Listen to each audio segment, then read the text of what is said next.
Давайте предоставим слово аспиранту, попросили.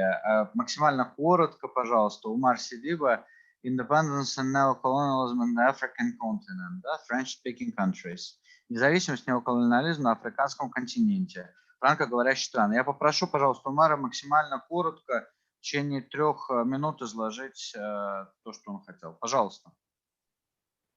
3 минут, не уверен, что будет достаточно, но постараюсь. По регламенту у нас 5. Тогда мы будем... У меня... Okay. I just have to make it in English, that's why. Yeah, so, please try to make it not so long as it was prepared. I'll try. Please. I have actually some trouble to share my screen, if I can have the authorization to do it now. Небольшие сложности с тем, чтобы поделиться презентацией. I already sent the presentation to Damila Tomiris. She can share with you, and you can do it. Я уже отправлял презентацию организаторам. Okay. Возможно, она может включить ее. Okay. Please. Включите, пожалуйста, презентацию. Пожалуйста, Умар, please start. Okay. Dear colleagues, ladies and gentlemen, since the son of independence, as the writer Kuruma said, France has traditionally been accused of neocolonialism through its African policy and its military intervention on the continent. As you know, the fortune and progress of Western Europe was built with the sweat and blood of Blacks, Arabs, and Indians. If today we are talking about neocolonialism, it's perhaps because colonialism changed color, but has never disappeared. Дорогие друзья, уважаемые дамы и господа, как писал один писатель, Францию обычно обвиняют в том, что обвиняют в неоколониализме из-за ее позиции и политики в отношении Африки, из-за военные вмешательства.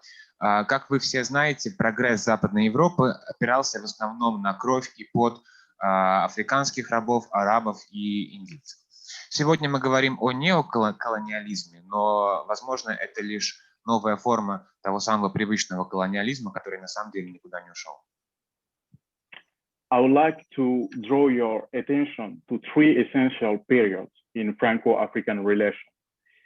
During the 14th, 15th, 16th, and 17th centuries, the French power under the monarchy was built by the slave trade, and all French coastal cities, Bordeaux, Nantes, made their fortune through this process.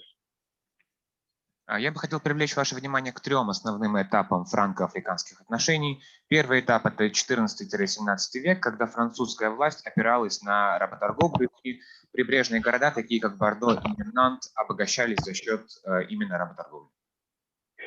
The colonization, or would I say, the constitution of the French Empire has been deeply influenced by the slave trade. Colonization went through several stages. The first trade post, often associated with slavery, the colonial conquest of territories for raw materials, leading to the division of Africa at the Berlin Conference, and a relative autonomy giving way to national executive, while the French National Assembly elects African deputies, some of whom became members of French government. Колонизация, а точнее формирование французской империи, опиралась на работорговлю, и работорговля очень сильно повлияла на этот процесс. Колонизация прошла несколько этапов в своем развитии. Первый этап – это только начало торговли, работорговли. Второй этап – это колонизация и захват новых территорий в поисках рынков сбыта и природных ресурсов. И третий этап – это предоставление определенной автономии, но в то же время, по сути, она была только на бумаге, и всем управляли по-прежнему власти Франции. That relative autonomy called decolonization is nothing more but neocolonialism. The decolonization process had 2 object types. firstly, to block African in Africa and avoid the American scenario based on the principle of one man, one vote. And secondly, to put in place mechanisms to control the institution of the former colony. И вот такая вот относительная автономия, по сути, и является неоколониализмом. И у этого процесса есть несколько целей. Первое – это заблокировать Африку и не допустить американского сценария «один человек, один голос». И второе – это установить механизмы контроля над бывшими колониями.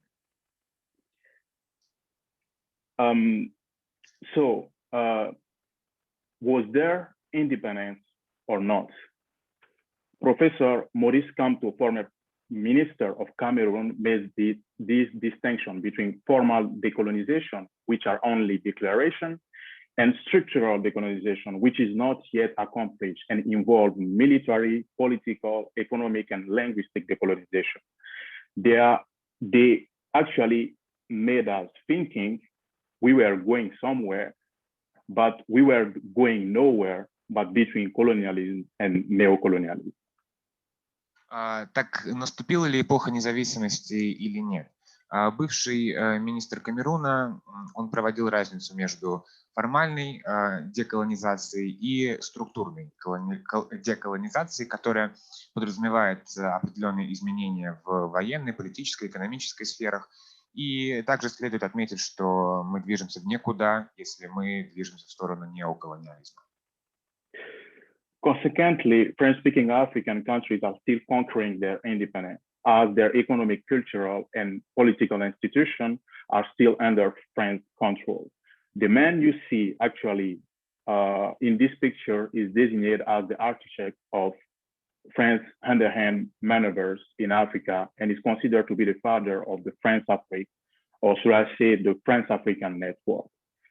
And I remember in a book that said, not a fly flies in Africa without four-car noising. This is four-car. You got 1 minute, sir. Но по-прежнему ситуация остается такой, что в африканских франкоговорящих странах основные институты находятся под контролем Франции. Человек на фото считается основателем такой кампании Франции в отношении Африки. Он был настолько строг, что считалось, что ни одна муха во Франции не сможет пролететь без его ведома. Very important moment. When we often talk about French-speaking colonies, we forget to mention Belgium. Even if Belgium doesn't have many colonies as France, it has nevertheless had an important influence on a part of French-speaking Africa. So Belgium was involved in the death of Patrice Lumumba, whose name our university bears. This is well known, but I'm going to tell you something else. This picture that you see actually was taken in '94 in the heart of the Congo, where millions of people were exploded. The man that you see in the photo is Salah, looking at the foot and severed hand of his 5-year-old daughter, named Bolly. This image you see was photographed by Ali Sealy Harris, a British missionary, and demonstrates an infamous colonial crime called the severed hand of Congo. The tyrannical Belgian king, Leopold II, used to cut off hands of the African workers for various reasons. And for any reason, when rubber production, for example, was not good. Но когда мы говорим о влиянии на африканский континент, мы говорим не только о Франции, но и о Бельгии. Хоть у Бельгии не было столько колоний, все равно влияние, жестокое влияние Бельгии нельзя, оно не остается незамеченным. Бельгийский режим стоит за смертью Патриса Лумумбы, чье имя носит наш университет. Вот эта фотография была сделана британским миссионером в 1904 году. Здесь мы видим, как отец Сидиде смотрит на отрезанную руку и ногу своей дочери. Король Бельгии Леопольд II практиковал такие методы, если вдруг производство каучука, например, было не очень высоким, и были другие причины. So to conclude this point and hand over to my colleague, I would like to say this. In German language, there is a verb aufheben, which means at the same time to preserve, to deny, and to overcome something. In Hegel's concept of Aufhebung, it means, first of all, I begin by taking the object that faced me to understand it. Then in the activity of understanding it, I begin to deny it. That is to say, to show its limits. And when I have seen its limits, I go beyond it. If Africa does not go through a deep understanding of the epistemology of what neocolonialism is, and especially French neocolonialism, it will not be able to free itself and from it and to ever overcome it. I pass the speech to my colleague. В немецком языке есть одно слово, которое одновременно обозначает сохранить, отрицать и преодолеть что-то. В концепции Гегеля оно означает примерно следующее. Сначала мы должны взять предмет, исследовать его, хорошо его понять. Далее мы должны его отрицать, осознав его границы и выйдя за их пределы. И то же самое должно пройти с Африкой. Мы должны хорошо понять, что такое Африка, и выйти за пределы понятия французского неоколониализма и преодолеть его. Я передаю слово моему коллеге. Да, спасибо большое. Будем надеяться, что коллега это я в данном случае. Спасибо большое за выступление. Коллеги, на этом мы передаем слово коллеге. Мне подсказывают, что нам нужно передать слово Мугамаду Махамату. Пожалуйста, очень прошу, максимально кратко. Пожалуйста, Мугамад.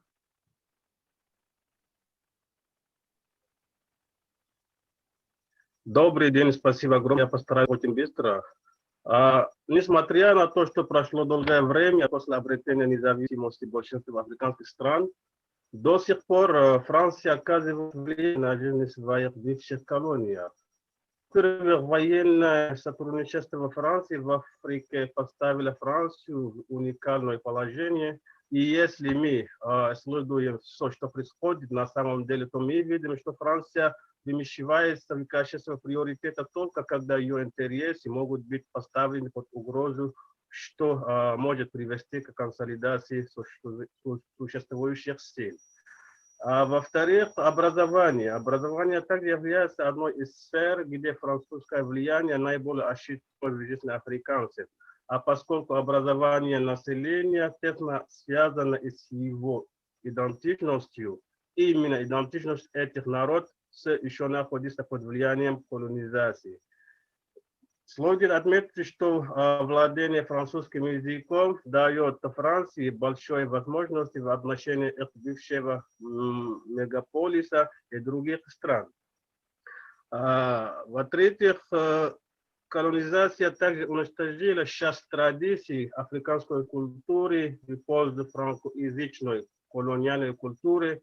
И более того, это было одно из главных целей французских колониальных сил – ассимилировать африканцев и цивилизовать их с помощью французской культуры. Важно отметить, что многие экономисты считают, что франко-СЕФА тормозит на самом деле экономическое развитие африканских стран, поскольку не приносит пользы малым и средним африканским предприятиям. Сегодня у африканских стран нет гибкой денежно-кредитной политики, которая позволяет инвестировать, наращивать производственные мощности и рабочие места. Поэтому африканские государства не могут восстановить суверенитет и решать денежно-кредитный вопрос в соответствии с своими приоритетами. Франция и применяет свои неоколониальные практики при соучастии многих африканских государств, известных как друзья Франции на самом деле. Неоколониализм относится к политической и институциональной системе, а также ко всем сетям, которые позволяют Франции сохранить контроль над своими бывшими контролями и свою власть на международной арене. В конце хочу сказать, что благодаря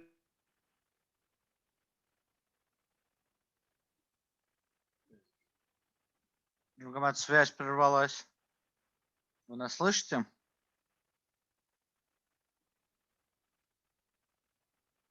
Мугамад, мы вас не слышим.